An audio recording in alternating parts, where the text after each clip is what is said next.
Hey guys, so I made this post on Twitter about Metal Cooler, and someone commented saying, you should do a video on this, and I sort of thought about it for 2 minutes, and sure, I said, fine, let's do it. So this is going to be a video of me talking about a little bit about Metal Cooler. This is actually not going to be a video focused specifically on Metal Cooler, but he kind of is the catalyst for me making this video. I really do think this video actually can be pretty interesting because it's going to expand more into, I guess, the development process and post-development process for characters. But we're clearly going to be using Metal Cooler here as kind of like a springboard into discussing what I want to talk about in this video. So I will go through this post. I guess I'll just read through this and give my explanation as to why I think this is relevant. If you want to hear my overall thoughts on Metal Cooler in particular, I did an hour video talking about what I think about this character.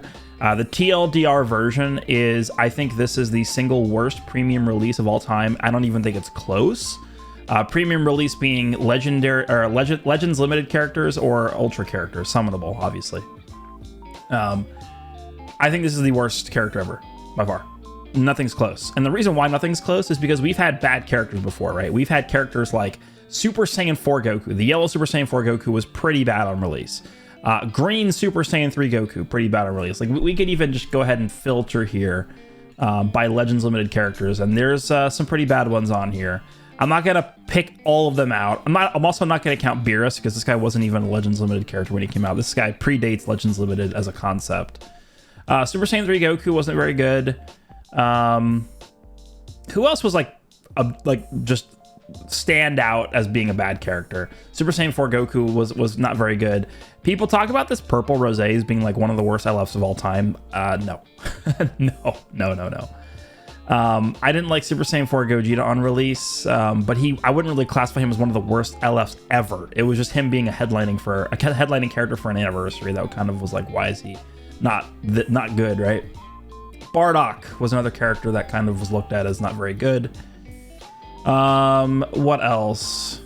I think people look at this Green Trunks and think he wasn't very good on release, but I actually thought this guy was okay, right? He certainly wasn't bad enough to the level where I'd group him in with like yellow Super Saiyan 4 Goku or anything like that. Everything else, Vegeta and Trunks, Vegeta and Trunks were not very good also. The tag Super Saiyan 3 Goku and Super Saiyan 2 Vegeta, not very good. Who else? Everyone else here is kind of good. Super Vegeta, you guys, that is more of a modern character. Certainly not very good on release. In fact, I'd say he was quite underwhelming. Then we have like God Goku, who got very premier treatment. I'm not exactly sure why, still to this day, why they decided to do that specifically for this character only. Red Broly was certainly underwhelming on release for sure. I thought Fusion Zamasu was pretty mid.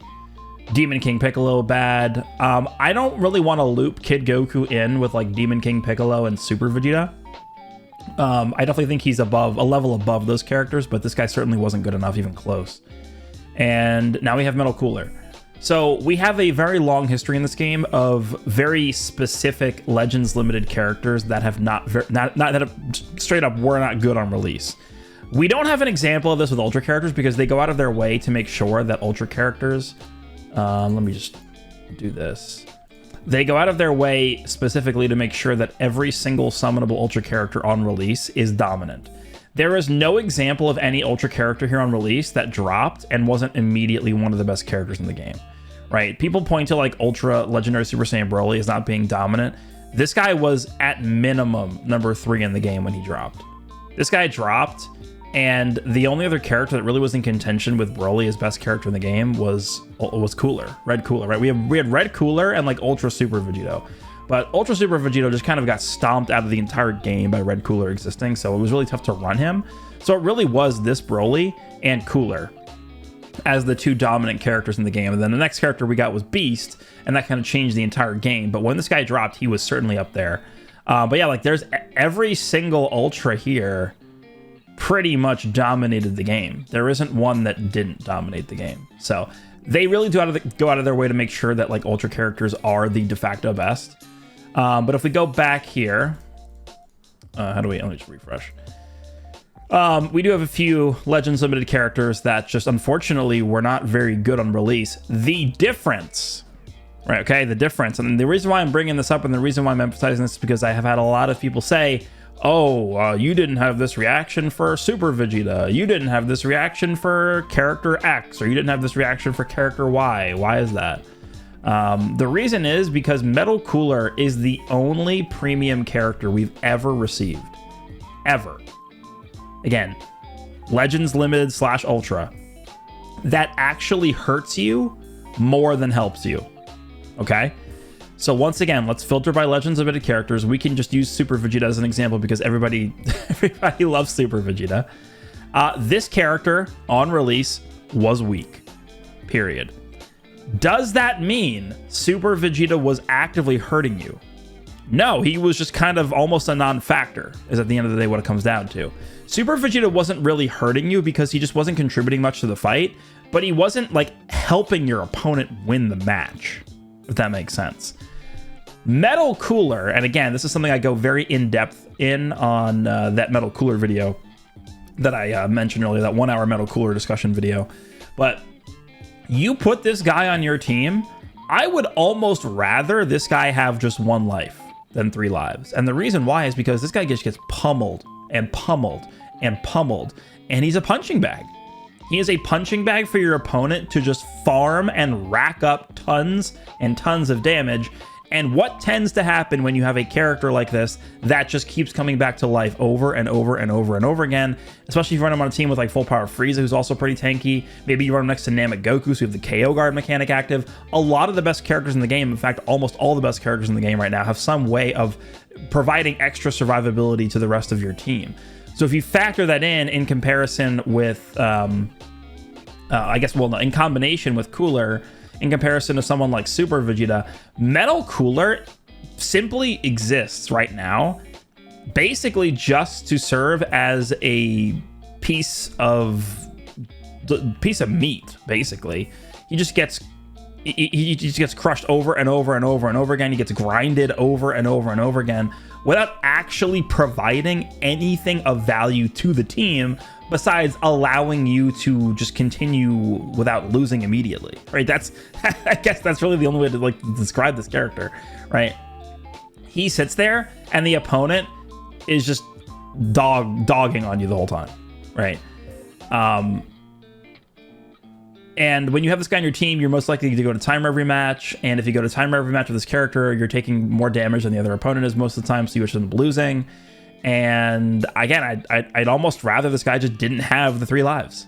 I'd rather he just not take infinite damage every single match. This is the first instance where we have an example of a comeback or revival or a succession or an indestructible character where you actually don't want them to take a Rising Rush. If this character takes a Rising Rush from any type neutral character, you lose. 9 out of 10 times you lose because he just takes so much damage. So this character is in fact a detriment to you by just being on the team. We can't say the same thing about Super Vegeta. We can't say the same thing about God Goku, about Red Broly, about Super Saiyan 4 Goku, about Super Saiyan 3 Goku, right? These characters on release certainly weren't very good. Yellow Bardock, who else? The Buu duo, Vegeta and Trunks. Sure, we have characters in the history of this game that weren't very good on release, but we've never seen a character, LF or Ultra, who legitimately hurts you to use. This is the first ever time we're seeing this. And so that's really why I'm taking a very harsh stance against this character, because when you have a character that kind of acts in this manner and is this bad and this hurtful, it puts into question the developer's strategy in terms of actually designing and releasing characters. And that's really the heart of what I want to get into with this video. So let me just go ahead and this is a long intro, almost a 10-minute intro, but I just wanted to give some background on why I'm even making this video to begin with. But let's take a look and see what I said here in this tweet. So here is what I would do if I were in charge. And then after we go through this, I'll tell you what I would do for other characters. So if I was in charge of the game, this is what I would do with this character. Number 1, I would put the game into emergency maintenance. This is going to make more sense later. Number 2, I would rework the entire character from the ground up.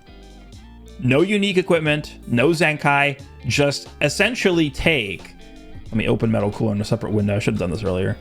This website's always slow for some reason. I'm not sure why. I would take this character, and what I would do is, okay, we have a starter ability here. We have, you know, his main ability here. We have his unique abilities and everything. I would do this. Okay, I'd highlight all this, bring it all the way down here, and I would click delete. And then I would start over from nothing. I would completely redo the entire design of this character. Is there a world in where they could realistically fix this guy with the unique equipment? Obviously, I think there is. Yeah, I think they could. If they really knew exactly what areas of the character needed to get buffed, what sort of mechanics needed to be added to the character to make him as good as he needed to be, then sure, I think they could realistically make this guy a legitimate asset through unique equipment. But I think where they went wrong with this character really is just the foundation of what this guy is conceptually. You cannot, it is impossible, 100%, you just simply can't do this. You can't have a 3-life character that is a defensive type character. It does not work. Doesn't work. It doesn't, again, I mentioned this, it doesn't pass the smell test, right? All it takes is somebody with 2 working eyes to look at this, and they'll be able to instantly say, like, this is just, it doesn't work, right? How do you possibly have a 3-life character that is also a good defensive character? Right? It's either going to be the most broken thing of all time, or he's going to be the most worst character of all time. There's no in between. It's impossible. So they tried it, and he's the worst character of all time. So there we go. I think the only way you can make this work is, number 1, you have him set up as a character that has maybe just like a traditional endurance mechanic as the 1 extra life that he has. And then on top of that, he could have the summon mechanic that Nappa has just to get the clone mechanic into the game, because that's clearly what they wanted to capture with Metal Cooler. The other way to do this is, and I think the better way, they could have done this and they should have done this, is instead of having this guy be a defense type character with like horrible offenses and really, really low damage, is you just exclusively focus on offense with this character and make him deal insane amounts of damage. And he's just like, he's got horrid, rancid defenses, like terrible defenses, but he's got the 3 lives to work with. That's what they should have done with this guy. You can't make him a defense type. Hello? I mean, this is like double digit IQ. Like this is like single digit IQ you need to understand that you can't do this. Like, come on, is this like kindergarten? Like, come on, it's ridiculous. So his entire design from the ground up doesn't make any sense. So that's why I would rework the character instead of, you know, thinking of some kind of like ridiculous unique equipment, or even potentially, imagine if they Zenkai this guy like next week. Come on. And then the third thing I would do is re-release his banner. And the reason why I think you'd need to do this is, and this actually goes hand in hand with number 4, refund all CC used on his banner to everybody who summoned. The reason why I think this is warranted right now is if they did redo his, like if they reworked the entire character completely from nothing, it would essentially change. So let's just say somebody, you know, was looking at Metal Cooler and they summoned for Metal Cooler as he is right here. Right, so they summoned for Metal Cooler because they wanted to use this. If they went back and changed the character and made him completely differently, you would need to refund everybody their CC, because you're essentially now stuck with a character that technically you didn't summon for, even though he would hopefully be much better. That's why they would need to do this. But they would re-release his banner with the new version of Metal Cooler. Everybody who already pulled and summoned for Metal Cooler would get all their CC refunded that they use on that banner. But they would already still, they would still have the Metal Cooler in their account, right? That's what they would do here. And then the next thing I would do is I would post some kind of explanation in the news tab, basically describing why this change was made and what the goal was with the change to the character. Because this is like a 4-year-old designed this, like actually. I've never seen in my, like, I've been playing video games probably longer than most people watching this video have been alive. I don't think I've ever seen a clearer example of developer negligence than this character's design. It actually just goes against everything logical that we've seen in this game ever. I just don't have like, and this is the reason why I'm making a post like this, and you've never seen me make a post about this for Red Broly or Super Vegeta or Yellow Goku Black I forgot to talk about on this list too. And the reason why is because, yeah, those characters had major flaws, and especially for characters like Evolution Blue Vegeta, who I don't think were actually like really bad on release, but for the slot they released in the anniversary, headlining character should have been better. Super Saiyan 4 Gogeta for the 3rd anniversary should have been better. Character like Yellow Goku Black for Legends Fest should have been better. These characters are not like actively hurting you for using them. They're just underpowered. Not only is this guy underpowered to the level of being a farce, this guy is actually hurting you. Like I think literally I have a team. Let me open just the normal tab again. I have a team of... Actually, I should probably open Lineage of Evil here. Waiting for this to open. I have a team of Ultra Full Power Frieza, King Cold, and Metal Cooler. That is actually the team I use for God Rank this season. This video should be going up before that. I'll do another Metal Cooler discussion session in that video once we get to it, but... I would almost rather just be using Full Power Frieza and King Cold as a 2-person team than have Metal Cooler on the team as a 3rd character. I'd rather almost just have these 2 characters, because in that way, I don't lose to damage every single match, and this guy does nothing.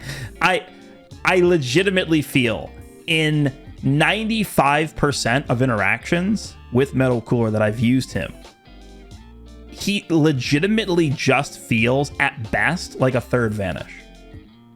Right, Full Power Frieza is doing what he does. King Cold, I mean, I have my separate issues with King Cold, but he's a 1% sparking. I think he actually does a decent job with his role, so I'm not going to go super hard on King Cold. But Full Power Frieza is doing his job. King Cold is doing what he does.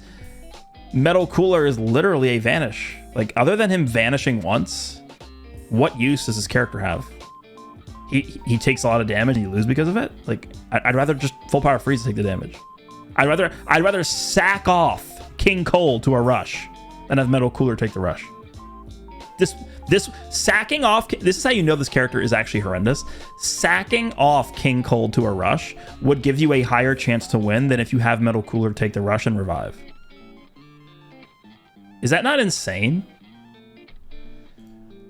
But yeah, this is what I would do if I was in charge. I feel like I would have no choice but to completely rework the character from nothing. I mean, I actually feel embarrassed.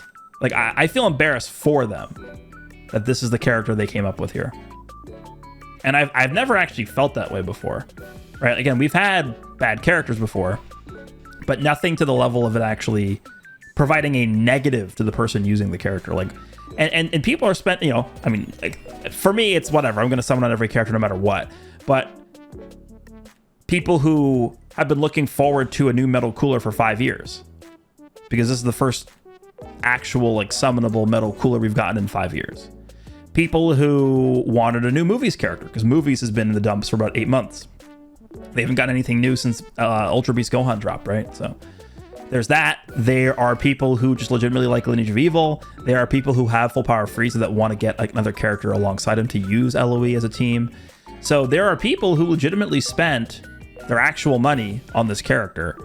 And even if you didn't spend your money on this character, like real money, you spent saved up CC that you could have spent on a different banner. And to me, I mean, I would feel scammed. I really would feel scammed if I did that. Because imagine you're essentially summoning for a character that makes your account worse at the end of the day, is really what it is. So I feel like this is the only time where they really do have to do something with this character. Whether it's a unique equip, whether it's an emergency Zenkai Awakening, whether it's just a straight up buff like Goku and Frieza, which they said they were never going to do again. But I really do feel like this is the only case in the history of this game where it is like almost necessary to do that. And that's going to bring me to the topic that I really want to discuss in this video. I mean, we spent the first 20 minutes basically talking about Cooler and my thoughts on the character, but the reason why I was going to do this video in the first place is because this is going to be not just about Cooler, but also for other characters as well. So let me just, yeah, okay, so we're already filtered by Legends Limited. Again, I think there's no character that really feels the same way that I feel the same way about as Metal Cooler. And I've explained why, so I'm not going to go into that again, but it really does feel like this is the one time. Like, they didn't have to buff Goku and Frieza for the 5th anniversary. They did it anyway. I don't think they needed to buff Super Vegeta. I don't think they needed to buff God Goku. I don't think they needed to buff Red Broly. There's no necessity to buff these characters. Yellow Goku Black, Demon King Piccolo. There's not a 100% need to buff these characters. They dropped. They didn't impact the game as much as they should have, and unfortunately, that's just the way it goes with some of these releases. Metal Cooler's release literally hurts you. He hurts you for using him. He makes your team worse. They have to change him. They have to. But what I wanted to ask you guys is, again, we take a look at some of these older characters: Super Saiyan 3 Goku, Super Saiyan 4 Goku, Yellow Bardock, Vegeta and Trunks, the Buu Duo. Like, they drop some of these underwhelming characters here and there. And it does kind of feel like that's been happening a lot more often recently, especially with the new design philosophy, right? The new design philosophy started right here, right? We had Daima Super Saiyan 4 Goku drop, and then starting with the April Dragon Ball celebration, they started with the new design strategy. Demon King Piccolo, not good enough, not even close to good enough. Kid Goku, I thought was okay on release, but he's clearly shown that he's not good enough. Then we had the anniversary, which I'm going to kind of just view the anniversary characters as kind of like almost like a separate thing entirely, because every time we have an anniversary or a Legends Fest, 95% of the time the characters are just better than the rest of the game. That's just the way it is with big celebrations. Kefla, actually very good. And then now Metal Cooler, who's the worst character ever. So we have 4 characters outside of the anniversary that have come out that are Legends Limited characters here. Metal Cooler, Super Saiyan 2 Kefla, Demon King Piccolo, and Kid Goku. They're 1 for 4. They're 1 for 4 on LFs since the new design philosophy dropped outside of the anniversary characters. So my question is, what should they do for characters that drop that aren't nearly as impactful as they should be? Let's just take Demon King Piccolo as an example, because I've already talked about Cooler like much more than I thought I would in this video. Let's talk about Demon King Piccolo for a second. Demon King Piccolo drops, and then we get the Kid Goku, and obviously these characters are designed to be ran together. You're going to be using like Jackie Chun or Tambourine next to them, or maybe you're going to run the Red Piccolo Jr. or the Green 23rd World Tournament Goku with your equips. And there's going to be some semblance of a DB team that you're supposed to run here, but clearly the brand new summonable Legends Limited characters are the stars of the celebration. And if they're not hitting the notes that they're meant to hit, from a developer standpoint, what should they do for those characters? Should they A, not do anything, which has been their stance? Their stance has been to do nothing. Or should they B, help them in some way, whether it's a direct buff like Goku and Frieza, whether it's with a unique equip, or whether it's with a Zenkai Awakening, or, I mean, I don't really want to get into this too much in this video because we don't really know yet specifically how the system is going to really work, but the supporter system, I did talk about this in my video with the supporters, is they really could use the supporter system as a way to help bad characters. So Metal Cooler drops. What if we get like a Cyclopean Guard supporter? Cyclopean Guard is like the little robots that fought Piccolo, Krillin, and Gohan in the Metal Cooler movie. What if we got like a supporter Cyclopean Guard character, and he gave all characters named Metal Cooler on your team like 100% damage inflicted for the rest of the match or something, right? That's a way they could actually help bad characters, is with the supporter system. But I don't know to what extent they're going to do that. So I'm not really going to go super in depth with that. But there are ways they can legitimately make these characters much, much better. So my question is, why do they not do that? Right? Super Vegeta drops. Super Vegeta dropped in February 2024. We're now in August of 2025, and he has not received any kind of help in the form of a buff, unique equip, or Zenkai. Why? If you guys legitimately know the answer, I would love to know in the comments, why have they done nothing for Super Vegeta? Why have they done nothing for Red Broly? Why have they done nothing for Yellow Goku Black? Why have they done nothing for Demon King Piccolo? Why have they done nothing for Evolution Blue Vegeta? Why? I don't know. I mean, this is me just brainstorming, but are they scared to do anything? Because when they drop the buff for Goku and Frieza, they you know, explicitly, I wish I had this pulled up, but it's really, really hard to find this. I have to go back to my own video to find the post where they buffed Goku and Frieza. I remember this because it was in bold red font. This is a one-time exception. We will never do it. Was something along the lines of, we will never do this again or something. And it was like underlined in red font or something like that. I think the reason why they're so hesitant to do this is because then people will come to expect them to do it every time. So they buffed Goku and Frieza. Then for part 2 of the anniversary, we got Orange Piccolo and Gamma 1 and 2. A lot of people were not a big fan of Orange Piccolo. And then, lo and behold, immediately, people were like, okay, we need a buff for Orange Piccolo. Then we get Path to Power Kid Goku with the Dragon Ball celebration. People were like, immediately, okay, we need a buff for Path to Power Kid Goku. Then we get Pikkon and Gogeta. People were like, okay, Pikkon needs a buff immediately. Then we get Evolution Blue Vegeta and Blue Kaioken Goku. They need a buff. Super Vegeta needs a buff. Nappa and Vegeta needs a buff. God Goku needs a buff. Red Broly needs a buff. Like, every character needs a buff. Since this point, right, the cutoff for the 5th anniversary, since this point moving forward, every character that's come out since Goku and Frieza that haven't been like the best of the best of the best, people have been asking for buffs for those characters. Oh, they did it for Goku and Frieza so they can do it for Pikkon. They did it for Goku and Frieza so they can do it for Super Vegeta. They did it for Goku and Frieza so they can do it for Red Broly. My stance on this is they should do that. If a character like Red Broly drops and he's not nearly as good as he was intended to be and designed to be, he should be buffed. If Super Vegeta drops, because this is the way the game works, okay? I actually think a really good example of this is Red Broly, and the main reason why is because Red Broly would have changed the game if he was way better. We had this horrible, horrible meta at the end of 2024, where we had characters like Super Saiyan 3 Gotenks, Ultra Majin Vegeta, Super Saiyan 3 Goku, I guess this is 2025, but Gohan and Trunks, the infinite combo characters that would just combo you for 7,000 years, transforming Vegito Blue. And there was unlimited disrupt mechanics, the healing, the type neutrality, and then we went into Daima. This character legitimately could have saved the game from entering into that like kind of dark period with his anti-cover change mechanic. I really do think, and I remember making a post about this on social media because I was thinking about this. We had this like really dark period sort of like towards the end of 2024 where it was just like it was almost like a chore to play the game. And then we go into Daima. Daima was, to explain how bad it was, but it was pretty bad. I think Broly, if Broly, like this is my headcanon here.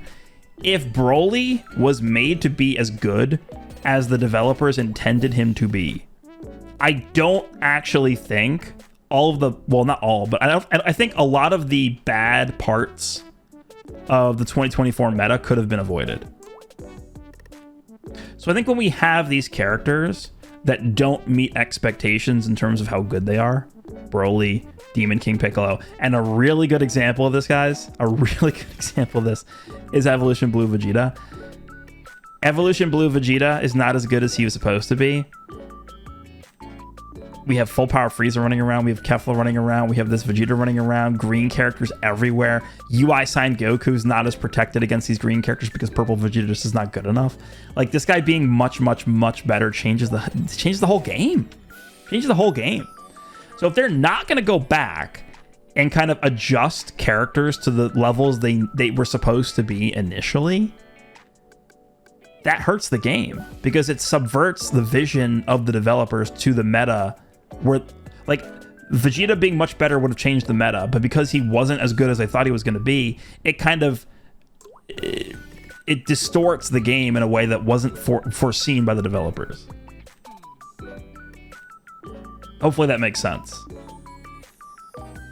So I think what they should do is they should actually be focusing on helping these characters that drop, and, you know, let's just give them a week, let's give them 2 weeks.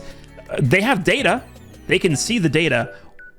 What percentage of players that have pulled Demon King Piccolo, what percentage of players that have pulled Metal Cooler, what percentage of players that have pulled Evolution Blue Vegeta are actually using these characters and finding success with these characters?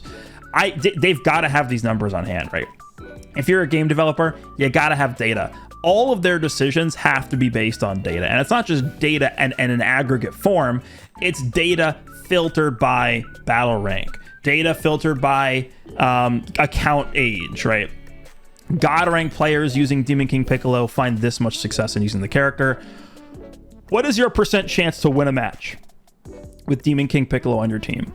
How does that percentage compare to somebody like Ultra Instinct Goku? How does that percentage compare to a character like Super Saiyan 4 Goku Daima? Like, they should have, I don't know if they actually do, but they should have these numbers. They should be looking at win rates of characters. How likely are you to win a match if you switch into Demon King Piccolo 3+ times per match? Like, they got to have all these numbers. There's got to be some algorithm that they have that can immediately tell you in like a snap of your fingers, is a character tuned well or not tuned well? They've got to have that. If I'm a developer in this game, that's the first thing I'm doing. I'm creating an algorithm that takes into account a wide range of statistics and data points for each character. And you should just be able to put in the name of a character. It should be able to spit out a table, 100 rows of statistics for each character. And it should tell you, the aggregate score for a character like Demon King Piccolo. Is it above or below the average aggregate score for a Legends Limited character released in the past 7 years? If it's below the mark, maybe you start thinking about doing something for the character. If it's significantly, if it's multiple standard deviations below the mark, which I am super confident Metal Cooler is, it's like a red flag. You gotta do something. You can't just leave the character like, you can't. What good comes from leaving the character like this? The only thing that comes to mind is it kind of makes people apprehensive to summon. But I don't even know if that's even like a good argument, because you summon for a bad character and then they buff the bad character to be better. Isn't that going to make you feel like you're vindicated in summoning? On the other hand, if they don't buff the character, you're going to be a lot more apprehensive to summon moving forward. Like, okay, I don't actually know if this guy's going to be good or bad, so I'm just not going to summon from now on. I'm just going to summon for big, like, anniversary characters, right? I mean, again, they're 1 for 4 on 2025 non-anniversary characters. Anniversary premium characters. 1 for 4. I am going to be very cautious, very, very cautious moving forward about telling people to summon for Legends Limited character. Like, I'm actually getting to the point of being, if they're not an anniversary character, if they're not a Legends Fest character, and they're not an Ultra character, maybe you just never summon. Maybe you just don't summon at all outside of the major celebrations and Ultras. And I hate Ultra banners. I think Ultra banners are terrible. But you know what's really good about Ultra banners? They got Ultra characters on them. And you know what's really good about Ultra characters? They're nuts. They're always nuts. Every single one of these characters was nuts on release. Every single one. So, I don't know. Guys. Again, I'll pose the same question, and you can let me know down below what you think about it, but why would they not want to adjust or buff, like, very obviously bad characters on release? Demon King Piccolo is now 4 months old. Where's his buff? Where is it? Goku Black, 9 months old. Where is it? Where's the buff? Super Vegeta. Right, and it's not like we should be waiting 2 years for Super Vegeta to be getting some kind of buff. These characters, like, legitimately, if if it's up to me, and again, I don't really know the inner workings of this, but I'm just thinking about this from a consumer standpoint. Why not buff a terrible character like 2 weeks later after they've come out? Okay, we've taken time to analyze the data. We have a lot of data points collected from this character being used over the course of a 2-week period in PvP. We have a breakdown of how well the characters performed across, Diamond, across Platinum. They have the different like PvP ranks, God rank. Here's the usage rate, here's the win rate, here are some other things we've noticed with the character, here are the changes we're making to the character, and we think these are going to help the character perform better. And at the same time, maybe they like extend the banner for a few more weeks or something like that, just to give people more time to summon, because maybe them buffing the character actually affects people's decision of whether or not they want to summon for the character or not. So I don't know. Why not do that? Why not? But that's really what I wanted to get into with this video is why would they not want to make new characters actually attractive to summon for? I fail to see the logic unless I'm just blatantly missing something. So anyway, I wanted to explain this post and kind of connect it to a deeper discussion on the mindset that the developers have regarding new characters that tend to not be very good or a lot weaker than intended. I guess the other side of this thing is like, what if they just intended this guy to be like the worst character ever? What if they dropped this guy with the intention that he was going to be like the worst ever character? I would highly doubt that's the case, but if that is the case, that might be a reason why they don't buff the character, right? If he was intended to be horrible, and he is horrible, they don't see a need to buff him. Maybe that's why. Anyway, let me know what you guys think, and I'll see you in the next one.